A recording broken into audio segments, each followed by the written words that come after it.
Well, hello and welcome everyone. Happy Friday, November 11th. This is, of course, Right Capital's presentation of tips for modeling annuities in Right Capital software. Now, this is a really great presentation that, of course, is going to be recorded today. So if you need to reference it at any time in the future, you can simply visit our GoToWebinar, or I should say you should visit our help center where you can find the GoToWebinar recording that we're presenting. And this is going to be a really good presentation that we're going to take time to focus on annuities in Right Capital and specifically how annuities interact with a lot of different settings you're using, as well as some of the different assumptions that you're using. And we're going to walk through a lot of really great, best practices for all of you. So this is a presentation that is designed to be interactive. So for many of you who are frequenting our webinars, you know that you can ask us any questions that you have within the GoToWebinar control panel. There will be a questions drop-down menu that you can leverage at any time you'd like. So again, just a reminder there that we will be taking questions, as we can as we go, but what we'll do is we generally reserve some time at the end to cover any questions that come up to make sure you can all fully be confident modeling annuities in Right Capital, whether it's a client's current annuity that they own within their balance sheet, or whether it's an annuity proposal that you're making that might be recommending why the client could benefit maybe from an annuity strategy. So this is going to be really a lot of fun. And again, you're here with Daniel Gregoire, myself. So I am the training manager here at Right Capital. We also have Justin Green on the line. He's going to be helping us out with answering some of the questions at the end. But again, we're here to help any way we can. And whether you're on the webinar today and asking questions, or whether you're watching this on recording in the future, don't ever hesitate to reach out to us. We're here to help you Monday through Friday, 9 to 6 p.m. Eastern. And it is always our goal to make sure you can confidently model this information within your software to assist your clients. So again, what we want to just, quickly give you some goals and objectives that we have today. And this is going to be in line with kind of the typical flow of information we'll work with on these Friday webinars, where we first want to make sure everyone's aware of the different settings and assumptions that can impact annuities. We have different scenarios where we can, target different RMD timelines for annuities if the client maybe has an IRA in their plan already, or maybe we want to look at how the return assumptions or sequence of return scenarios could be leveraged and adjusted to maybe show different downside scenarios for annuities and the benefits that they may have for protecting against that. So we're going to first just, again, make sure you're all understanding of what those settings and assumptions are that we can be looking out for. The second part of this conversation is going to be focused on, actually just adding an annuity into the data entry of a financial plan, because Right Capital, as always, is going to give you, a couple different options. If you're working with a prospect and we just have maybe the income that the annuity is producing for the client, we can enter it one way. Or if you maybe have just sold an annuity to a client and it's all the information is at your fingertips, we can also build in a lot more data as it relates to those accounts and include them in the balance sheet as well. So we'll walk through each of those different scenarios and maybe some best practices around that. And then we actually do want to talk about, how would you go about proposing future annuity purchases, and what might that look like within a financial plan?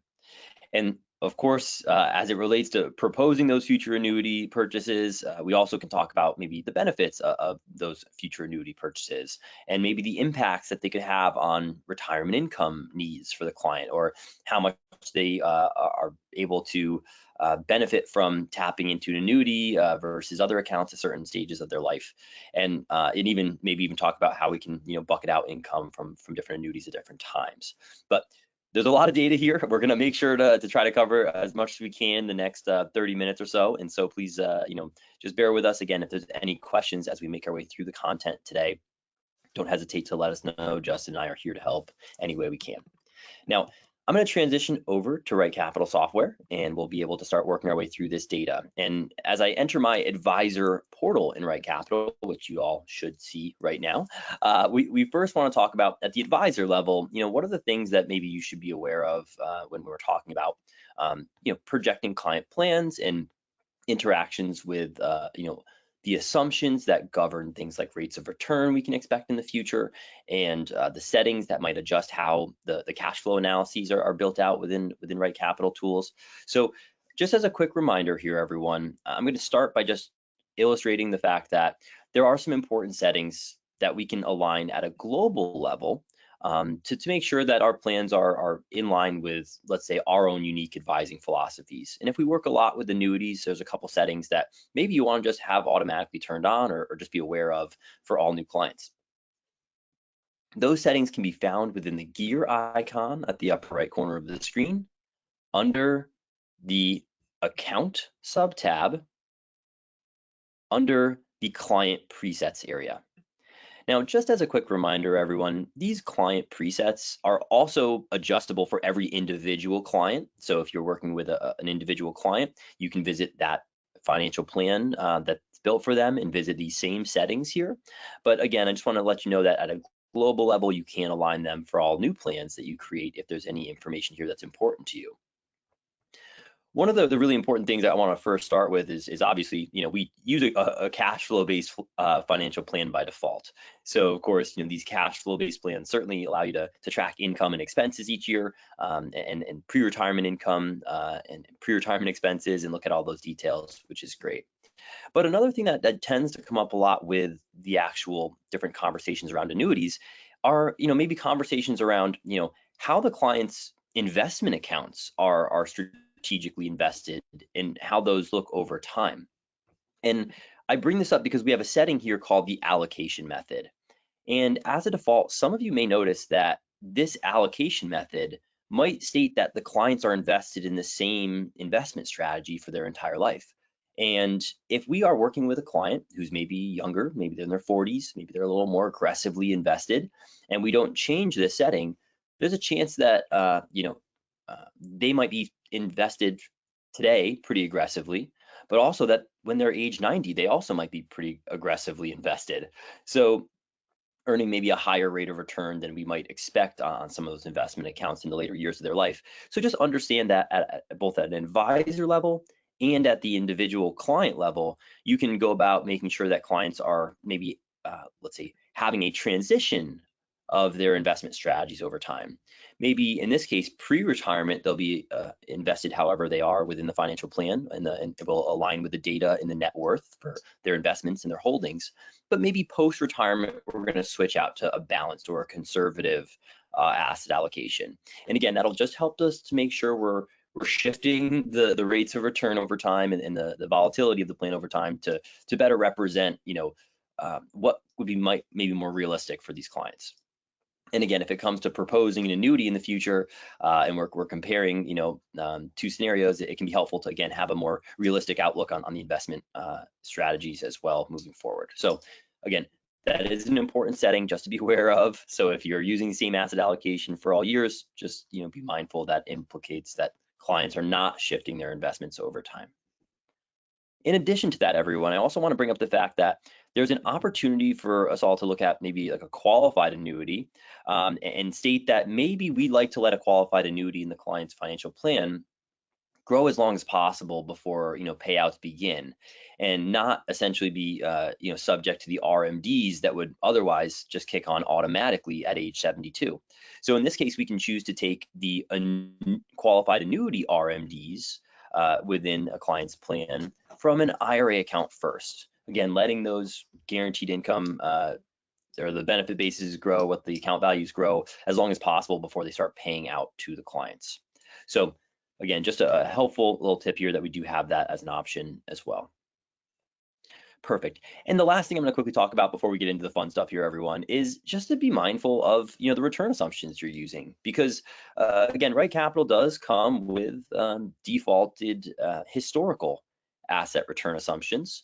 Those are aligned with 50 years of historical index data for things like US equities.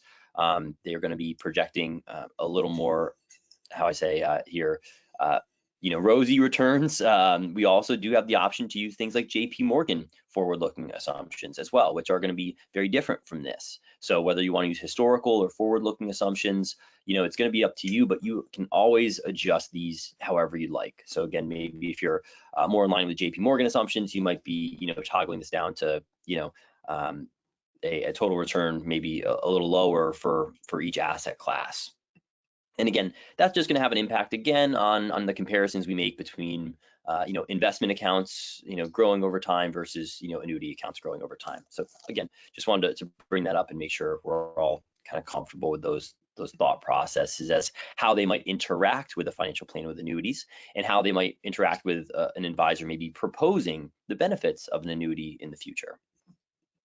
Wonderful. So let's just pull up a financial plan now and start talking about just 2 more quick areas to be aware of.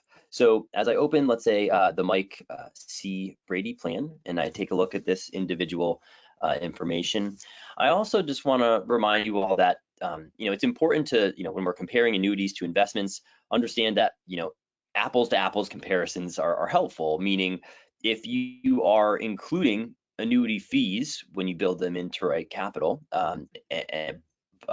you also want to make sure you're also including things like investment fees if those are included on the investments. So in this case, I have an average AUM fee input here into the financial plan within the profile expenses, taxes, and fees card. This AUM fee will reduce all non-annuity invested asset returns by what we select here. And so again, if you're comparing an annuity with a fee to maybe investments without a fee, again, that's not exactly going to be apples to apples. So we just want to be mindful of using the appropriate information here as we're looking at the different components. But beyond that, everyone, I think it's now time to start having some fun.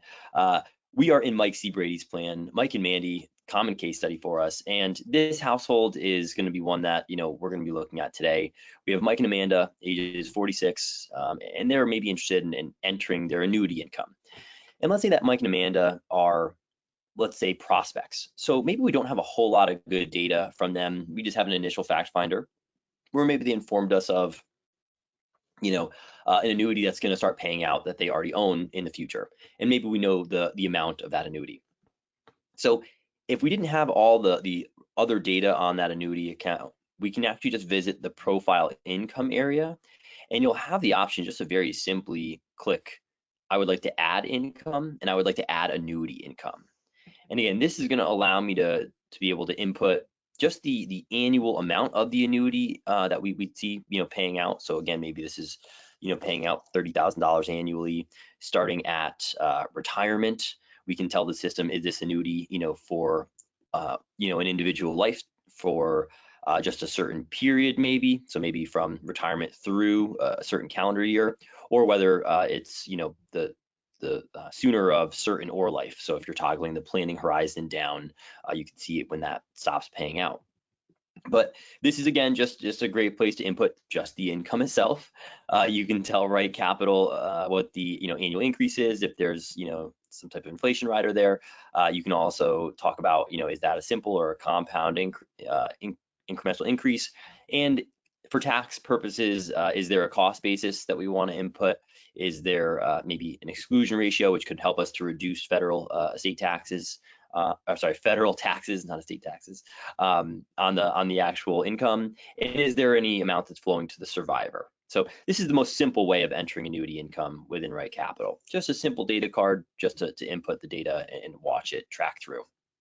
So now let's talk about the second scenario, where maybe you're actually, going to be in possession of a lot more data on the annuity itself, and you can actually use all that data to build that account itself into the client's net worth under the profile net worth area. Now, if you're creating a financial plan from scratch, you're going to see this data within step 4. So step 4 of the initial data entry is the net worth. Step 2 of the initial data entry is the income. So we're just in a completed financial plan here. So we're looking at a system that's fully built out. But in this case, we'll be able to look at this and say, for example, what can I do to build an annuity into this client's net worth so that it appears on the balance sheet, and I can give the system all the data that's needed on the specific account. So in this particular client's instance, I can either link variable annuity data through integrations like DST Vision, or maybe through other integrations you may have. You can also add them yourself, right? So you can actually say, I just want to manually add an annuity product that I have. So I can click add account, I can click investment, and I can actually see that within the investment account card that appears, I'm going to be able to select from the account type dropdown a variety of options, including qualified annuities, non-qualified annuities, and Roth annuities. Qualified annuities being annuities that are purchased with, pre-tax dollars, non-qualified annuities being purchased with, after-tax dollars, and Roth annuities being purchased by with Roth assets. So we could see that, obviously the income associated with these are going to be taxed at a different rate. But let's just say in this case, this is a qualified annuity, right? So this is one, again, that if we checked on that take annuity RMDs from IRA accounts first, we would actually see that, this particular annuity, RMD would first look to be taken from an IRA account if possible. But again, we can choose what type it is to determine what the information is. As we switch to non-qualified, we also see cost basis field appear, which is helpful. But we also note that once we select an annuity account type, there's some additional drop-down menus that are going to be important for us to know about. The annuity type, distributions, as well as some other variables we're going to input.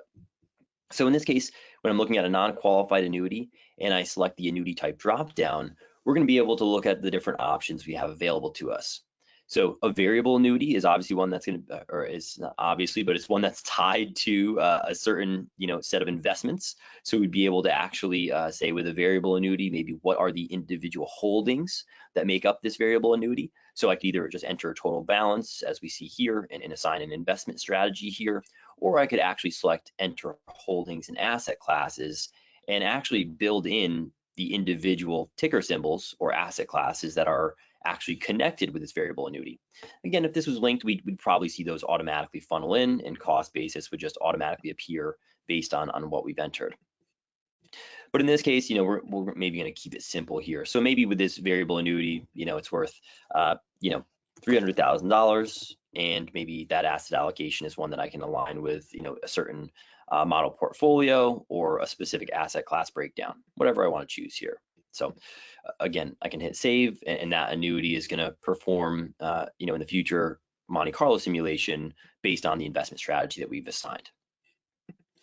With the variable annuities, though, we're going to be seeing, actually with all the annuities, that the distributions on these are going to be, basically defaulting to what we call regular withdrawals, which means that we're going to be just tapping into it as needed for, cash flow needs based on, whether it's qualified, non-qualified, or Roth. But I also want to just, before we get into the other details of distributions, bring up the fact that obviously, variable annuities, like we said, are based on the investment strategy and the growth and the actual volatility. But we also have, of course, fixed annuities, indexed annuities, and buffer annuities. So the fixed annuities are ones that we can actually enter the crediting rate for. So we can still assign the asset allocation as needed, but we can say, what's the crediting rate that we expect this fixed annuity to grow by. And we can also say, for an indexed annuity, that's tied to that index, what's the cap of growth? So what's the actual, annual return, the cap on the annual return credit to the account based on the investment strategy? What's the floor, which is, of course, the actual lowest return that could be, credited to the account? And what's the spread? So what is the actual index return reduced by before being credited to the account? So just as a quick example here, this is a $300,000, indexed annuity. If this particular account, let's say, grew by 8%, and we had a 6% cap, a 2% floor, a 0% floor, and a 2% spread, that 8% growth would be reduced by the 2% spread, and we would see, a 6% growth on that. If we saw, a negative return on that, we just wouldn't see any growth on the account because the floor is 0. So we can enter the parameters here as well as the participation rate, which can help us to indicate, how this annuity will perform as we project it into the future. And last but not least here, beyond the fixed annuities, beyond the indexed annuities, we also have an indexed variable annuity or a buffer annuity, which is going to be essentially one that has a market cap for returns. It doesn't have a floor, but there is maybe a buffer. So again, we can use this to say, maybe there is some downside protection. So maybe we have a buffer here, a cap of 6%, a buffer of 2%, and maybe again, this account lost 4%, next year. we'd be able to say that this buffer would make it so that the account only lost 2%. So again, we're kind of using this as a little bit more downside protection there as well. Now, so again, with all of these annuity types, whether it's a variable annuity tied directly to the markets, whether it's a fixed annuity with a crediting rate, an indexed annuity with a cap, a floor, a spread, or an indexed variable annuity or that buffer annuity style, we're going to also be able just to talk about how these accounts are distributed over time. Meaning, as it's set to regular withdrawals, we'll just simply see these tapped into as needed for cash flow needs. But there's other options here as well, right? We can, for example, annuitize this income. I should say annuitize this policy, which would essentially be, surrendering the value of the policy for the income payout. And when we annuitize this, we're going to ask you or the client, when does that income start? Is that income going to be a percentage that's listed here of the account value, or is it going to be a specific dollar amount that we input? And is that going to increase each year at a custom amount that we can select, or by just general inflation rates that we can set as well as an assumption? And of course, we can, in the same way we had in the income card, we can choose is this for a certain period only? So certain only would allow us to say income starts 2032, maybe it ends 2052, or is this a life only, income amount, or is it, a certain life? And again, we can choose between those options. We can choose, is it a single or a joint payout for that income? Again, and then we have just the inputs for existing balance today, cost basis, and that detail. So this is helpful, right? This gives us more information, but what we'd see is when we annuitize the account in 2032, the account is actually going to disappear off of the cash flows and only the income will be visible. As opposed to, let's say, setting up lifetime income, which actually is going to keep the lifetime income rider there. So the account is going to stay, visible in the cash flows, let's say in 2032. And we'll actually be able to track the account depleting, and we'll be able to even see when the account runs out and when the income still continues with that lifetime income rider. That's always a fun thing to show. But obviously, these are going to have impacts here, right, on how we're tapping into these specific annuities for cash flow needs. So just again, as a quick reminder, with the lifetime income riders, we're going to be able to input the benefit base here. We're going to be able to input the roll-up rate, which is the rate at which the benefit base grows.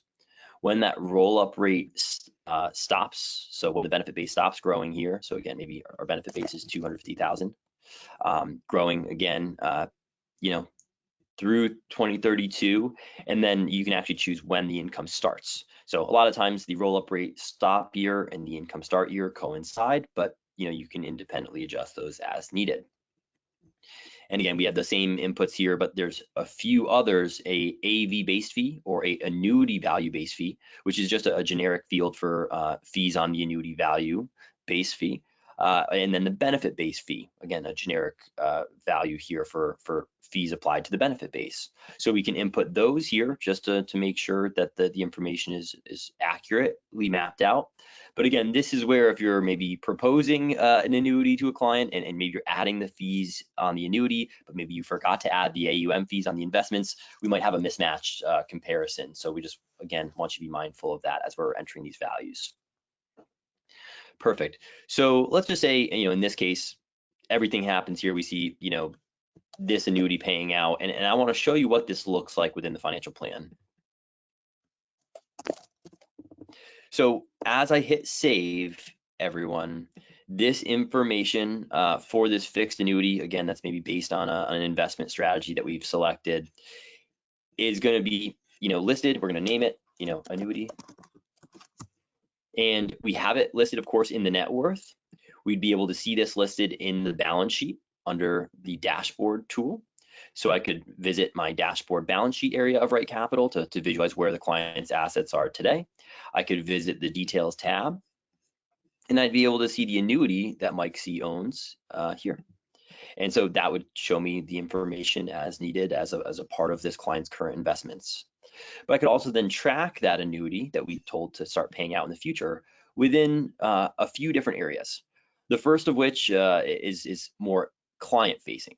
So for example, in the retirement analysis area, under the retirement details, for example, we can see that this client, may have some annuity income flowing into their plan, and we can see, by selecting it, where that comes in, and we can see the amounts entering into this plan and what that looks like over time. We can also see how that might, impact, the client's overall income stability. We can also visit the retirement cash flows for maybe a little more advisor-friendly view. But again, we can kind of focus on the different scenarios here. So we can see Social Security, we can see annuity income, and how all that tracks out over time. But for you as the advisor, again, the retirement cash flows can really help you to key into the information for the client around where this income is coming from. And so, for example, each year in this financial plan, we can see, everything from income inflows to other inflows that we've built out, and we're actually able to see under income inflows the annuity inflows that we've built in, and so we can see when those kick in at different times. So this is, again, just an important way to kind of measure the data points here.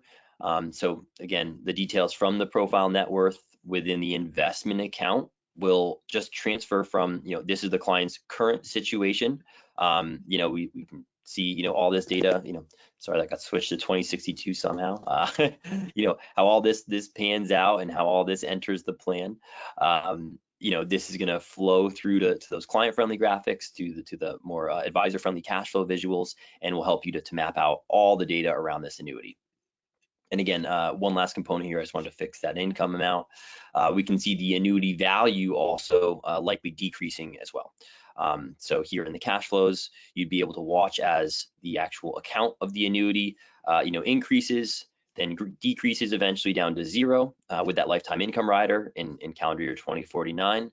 And, simultaneously, that income might continue for that client, well beyond that particular timeline where it's no longer there. So all that data is helpful, and we can use that to map out existing information for annuities in the profile net worth or the profile income area.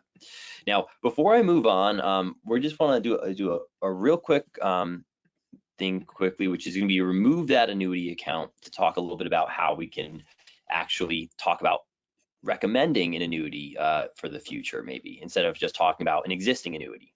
So profile net worth, I'm just turning off that annuity income here. And I'm going to make sure, so we no longer have that included in the plan. I'm also going to say, just make sure there's no annuity income card, perfect. And I'm now going to visit my retirement analysis area.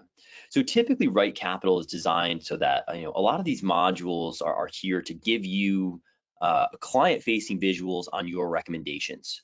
So this retirement analysis is really a great place for you all to be able to talk through what are the benefits of specific planning strategies that you're looking at. So maybe there's a current planning scenario that you've mapped out for the client. Maybe there's also a recommended scenario that you have that potentially includes the purchase of an annuity. And we can see that everything now is kind of apples to apples here. And we can see, 22% stable income in this plan without any real issues. But we also want to talk about what if we purchase an annuity. So in this proposed plan, we can, scroll down. We can say, what if we were to maybe purchase an annuity, like I said, so we can add new items. And again, let's quickly talk about what I'm doing here before I keep moving. Everyone, so we have basically a current plan, that's the baseline scenario we're looking at. And we have a proposed plan, which is the actual recommendation that you might be making, let's say purchasing an annuity. And in this case, we can see that in the action items at the bottom of the screen, we'll see all the data entry that affects this proposed plan. So I'm going to layer in an annuity purchase only within this proposal here. And so, for example, I can do that by visiting the action items, clicking edit on the bottom right, and then I can add in any options I'd like, including an annuity purchase for the future. And what this is going to allow me to do is enter a data card here, very similar to what we saw in the net worth, but it's going to include a purchase here.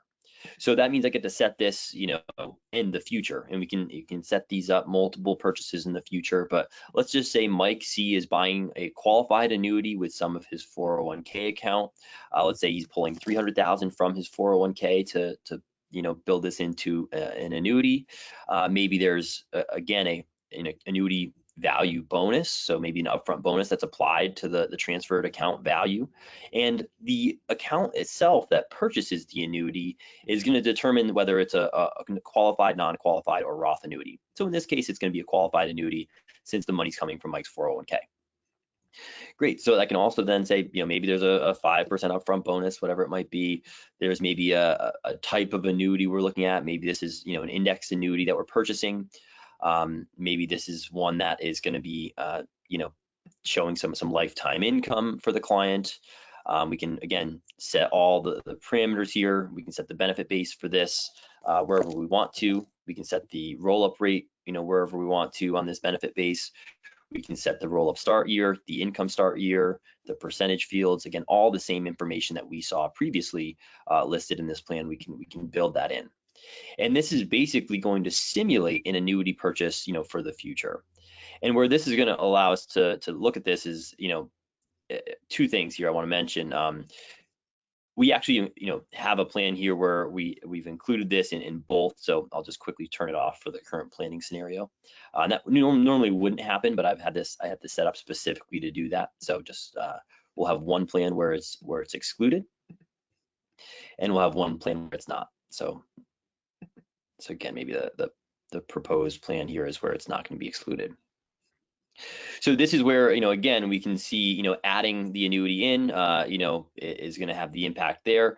But we're also going to see, the impact of that annuity on things like how much income is stable within a financial plan. So again, we see 25% stable income with the annuity.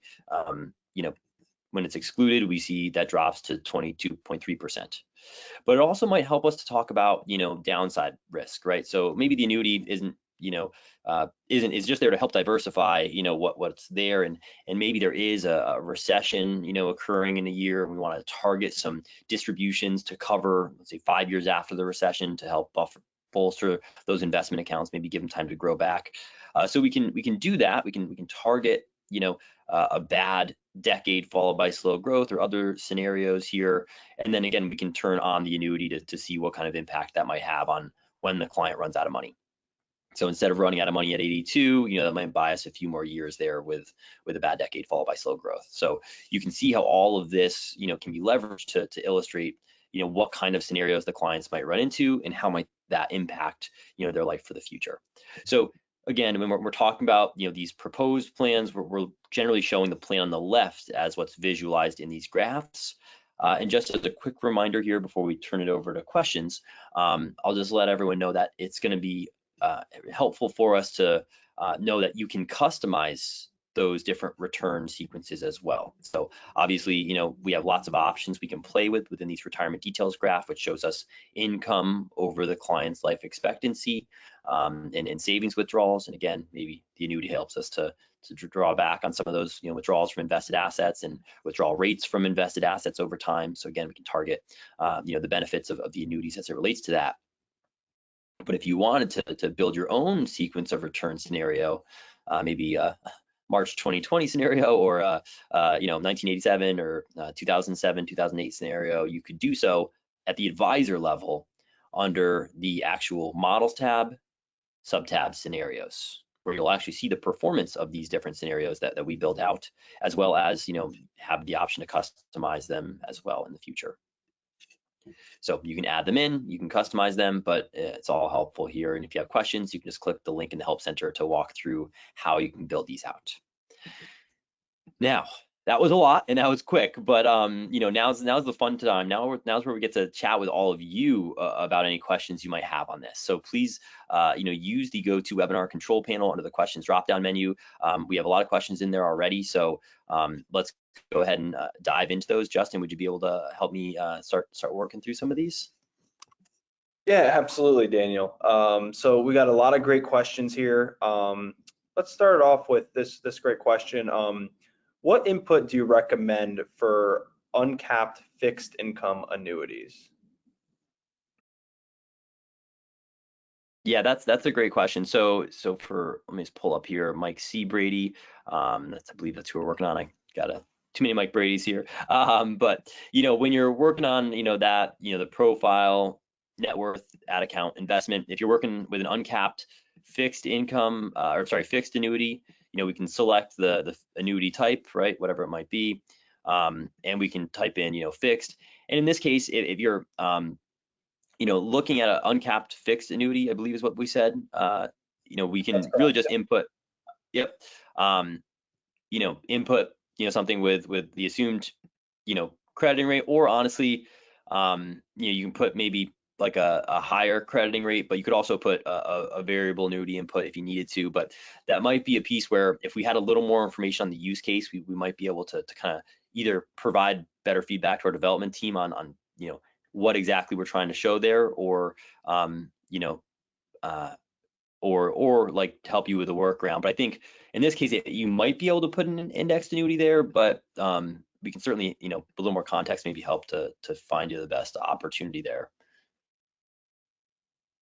Thank you, Daniel. We got another question here. I believe we briefly kind of went over this already, but just to kind of reemphasize here, how would you enter an annuity with living riders? It looks like specifically here we got one called GMIB, living rider. Gotcha. So, what we're not going to have here is the ability to really, identify like a detailed schedule within the annuities, and paying out like we do with some of the other, inputs like insurance pieces or others. But I will just say that if you do want to include some additional information in these, or some additional payouts, there's going to be opportunities to kind of customize the data inputs. So one of the ones I want to talk about quickly is the ability to use with any annuity the income type amount. So this is a field that's really going to allow you to input any amount of data you want here, and you can customize, when that pays out, and exactly what it pays out. And so, the percentage is a little more tied to the account itself. It's going to include the step up and basis information as that occurs. It's going to kind of react more. But this amount field, you can kind of think of this as just kind of like an independent box where you can put in basically whatever amount you'd like, and the system will pay that out if you're set to lifetime income riders, for example. And you can also, customize distributions, from annuities with an actual income distribution card as well, to kind of target specific timelines. But we might need just a little more information on the GMIB from you if we wanted to drill down exactly into what you're showing. But that might be able to help you by targeting, exact amounts, exact pay times, and distributing, when you want it, where you want it, and the system will pretty much put in whatever you tell it to at that point. So hopefully that helps. Great, Daniel. Thank you. Just moving along here. Another great question. If the annuity fee is different than the managed AUM fee, how is that accounted for? Yeah, that's a really good question, Mike. So, the managed AUM fee is going to be applied to only your investment accounts. And so the reason I brought that up is, let's say Mike's $500,000 401k that we pulled, some funding for the annuity for, this is going to have that AUM fee applied. So if you have a 1.5% AUM fee here, that's going to reduce the investment growth on this particular 401k that's currently set in a moderate asset allocation, by that 1.5%, AUM for the system. But the AUM fees are not automatically included on the annuities. So again, if you have an annuity that you're proposing, maybe with a AUM fee, or you have let's say an annuity you're proposing, and you're trying to compare that against an account without an AUM fee, it's not going to be an apples to apples comparison. So again, the annuity value based fee, the benefit based fee, these can be entered as well, just to make sure there's, they're all equally being assessed and compared, hopefully, if that makes sense. Alrighty, another question here. Can you cover modeling a QLAC, a qualified longevity annuity contract, if we are able to do that? Yes, David. So at this point, we can certainly, I believe, like we have some write-ups on that. I'd be happy to follow up with you and send that, because I know we have some very specific ways that we do that. I don't have the notes in front of me, but we can certainly follow up with you on that after the call today, if that's okay. Awesome. All right, another question here. Is there a way to fund one annuity with multiple accounts that are a part of the initial or current plan? That's a great question. So what we have is the ability to tie essentially one account to the annuity in the retirement analysis for a future purchase. Totally understand that, there might be scenarios where you are consolidating accounts into one annuity product for the future. So let's just say we're in a position where there's two 401ks, multiple employers. Obviously, it happens a lot. They're both, linked in the net worth, and they're both there, and you maybe want to, take some of, combine them. Maybe there's multiple 401ks, maybe there's four, and you're maybe looking to, combine some of those and build an annuity from them, or others. So this is where the system, it's going to look at one account because it's going to want to know, is it a qualified, non-qualified, or Roth annuity? So the way the system is built is that you currently, in the retirement analysis, when we're proposing the annuity, are going to just choose one account. Now, that doesn't mean that we can't adjust the net worth slightly to essentially model what we need to see. So if you have, let's say, two linked accounts in the system that are 401ks, and you like to essentially use them as a one, a combined amount that's going to purchase an annuity, you could theoretically, let's just say, maybe there's two annuities here, or two accounts here. You could just exclude them from the account temporarily and build one single account that represents both of them. So maybe there's two $500,000 accounts. We'll pretend this was a 401k as well, owned by Mike. You could certainly go in and you can build, proposed, annuity purchase account,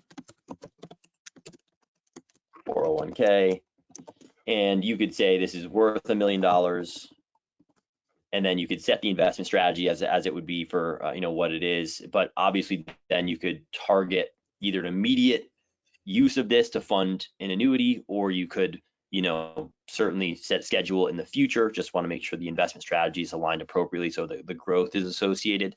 But that would allow you to still have these accounts linked. You could still track the value of the accounts, but just for the purpose of modeling it, you could essentially create a combined value and use this to purchase a new annuity in the retirement analysis versus another combination of accounts. But that would be the workaround I would give you for now. I do think it's a great idea, though, to have that as an option, so I'm happy to pass that along to the team.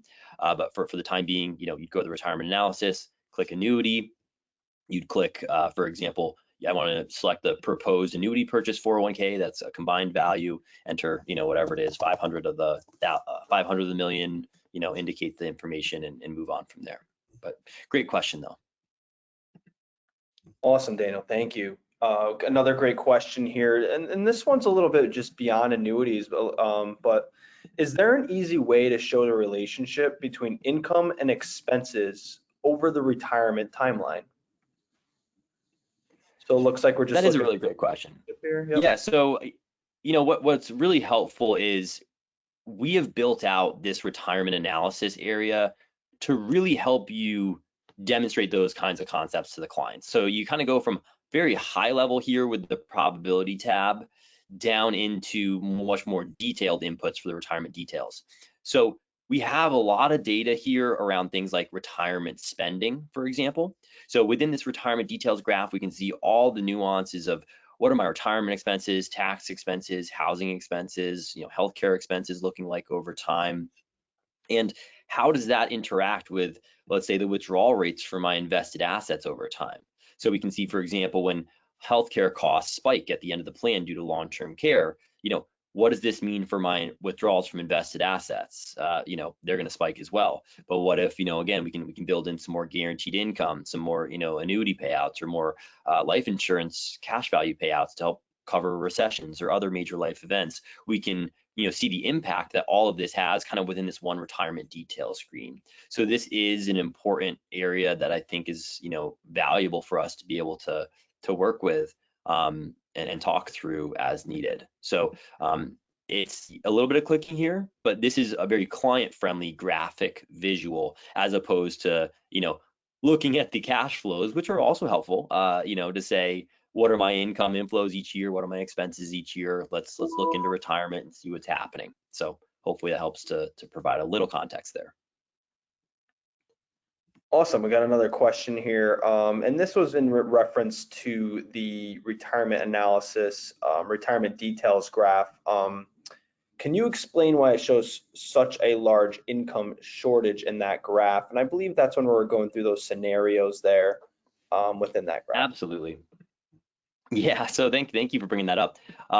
We give you a variety of sequence of return scenarios. Now these are for the most part going to be just kind of made up. The only one that's maybe like an industry standard is the Fed adverse scenario followed by modest growth.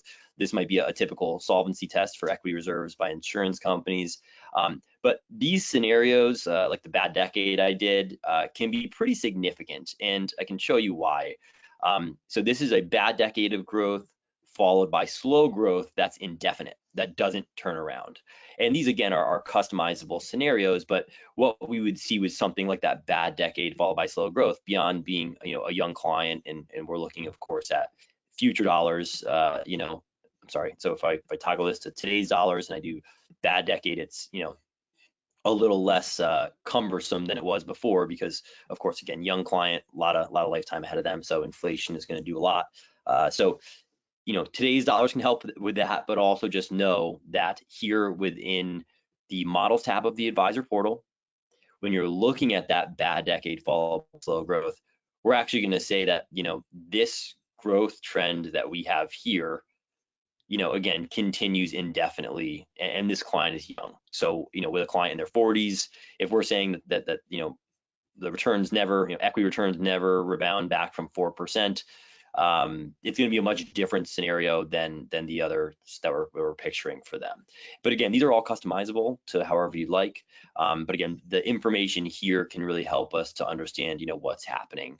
And I apologize that was the Fed adverse scenario. The bad decade followed by slow growth actually has equity staying at 2% for the 60 years that client is beyond that bad decade. So hopefully that helps provide some context. Obviously, those sequence of return scenarios are subjective, and they represent, let's say, one of the 1,000 trials that we run, but you can tailor them and adjust them to whatever you'd like to see. Thank you. Yeah, and we still have a lot of great questions here. Just to get to a couple more here. Under the annuity type, when we're entering in annuities, Michael asks, did I hear you correctly when you talked about entering in buffered annuities under the index variable annuity type? So let's see. So yes, we have, so exactly. So we have in any annuities, so we have this, we've recently built in this indexed variable annuity, and this is actually going to be,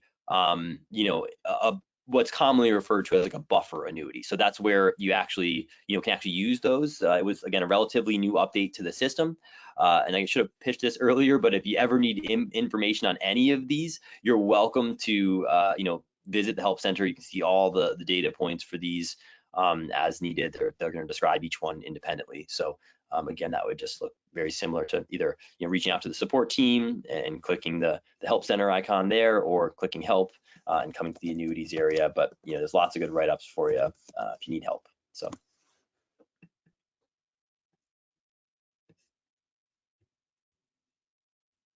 Awesome, Daniel. Thank you. We got, we could probably fit in another question here.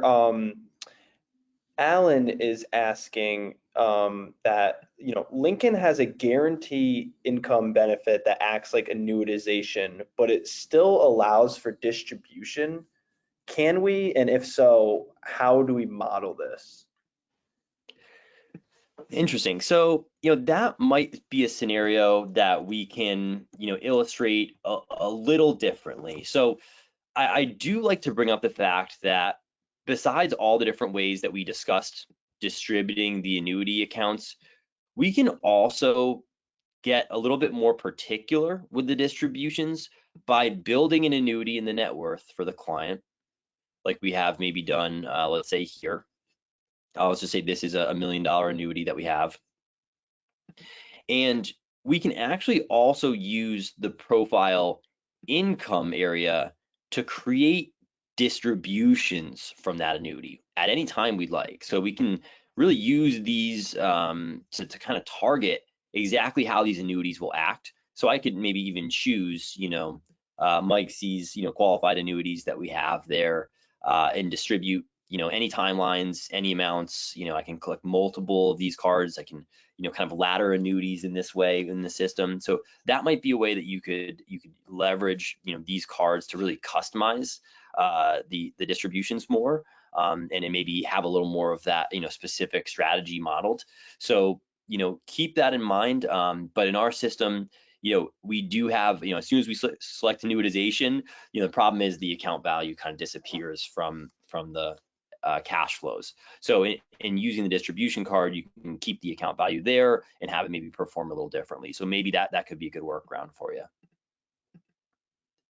Thank you, Daniel. And this is going to be the last question for today's webinar. Craig wants to show the first 5 years and 15 years later, using fixed annuity only in down market, same income stream. Okay, so it looks like, okay, yep.